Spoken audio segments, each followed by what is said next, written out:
अस्सलाम वालेकुम व्यूवर्स। आज हम आपके साथ शेयर करेंगे कि हम अपने धनिए और पुदीने को किस तरह से महफूज करते हैं। फ्रीज़ नहीं करते बल्कि इसी तरह से इसको रख लेते हैं ताकि ये ताज़ा रहे ज़्यादा से ज़्यादा दिन के लिए।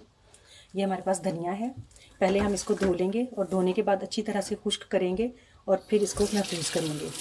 अच्छी तरह से धो लेना ताकि इसके ऊपर कोई भी रेत या मिट्टी के ज़र्रात जो है वो बाकी ना रहें। और इसको ठंडे पानी के साथ धोना है, गर्म पानी के साथ नहीं धोना। हमने इस धनिए को अच्छी तरह से खुले पानी के साथ धो लिया है ताकि इसके अंदर मिट्टी और रेत जो है उसके ज़रात बाकी ना रहे। इसे हमने नीचे ये शीट बिछा ली है, इसके ऊपर हमने ये एक दस्तरखान बिछा लिया, इसके ऊपर रख देंगे ताकि ये अच्छी तरह से खुश्क हो जाए। इसी तरह से अब हम अपने पुदीने को भी धो लेंगे और ठंडे पानी के साथ।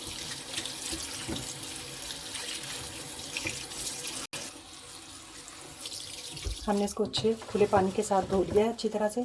अब इसको भी हम उसी कपड़े पर रख देंगे ताकि ये अच्छी तरह से खुश्क हो जाए। और इसको खुश्क होने के लिए कुछ टाइम लगेगा, ये फ़ौरन खुश्क नहीं होगा।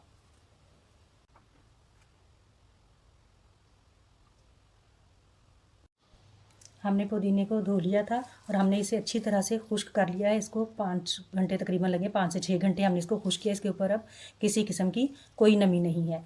और हमने इसको महफूज करने के लिए ये जो पहले से टिशू है इसकी एक लेयर है अच्छी खासी थिक, हमने एक और भी साथ ली है, इसको डबल कर लिया है। अब हम इसमें लपेट कर इसको शॉपर में डालकर रख देंगे। अब हम इसे अच्छी तरह से रैप कर लेंगे और बहुत ज़्यादा टाइट करके रैप नहीं करना ताकि पत्ते जो हैं वो कुचले ही जाएं। अब हम इसे शॉपर में डालकर गिरा लगा देंगे।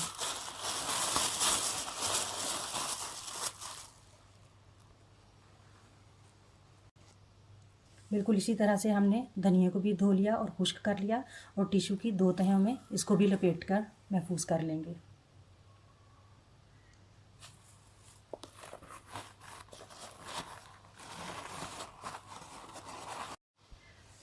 अब हमने ये धनिया और पुदीने को पैक कर लिया है। अब हम इसको फ्रिज में रख देंगे और इसको गाहे बगाहे इसका जो टिश्यू पेपर है उसको चेंज करते रहेंगे और इनको थोड़ी सी हवा भी लगवा लेंगे ताकि अंदर नमी ना रहे, क्योंकि इससे ये जल्द ख़राब हो जाते हैं। और ये 2 से 3 हफ्ते तक बिल्कुल ठीक रहेगा। ख़ास तौर पर धनिया जो है वो जल्द ख़राब हो जाता है, लेकिन इस तरह से ये महफूज रहेगा। शुक्रिया।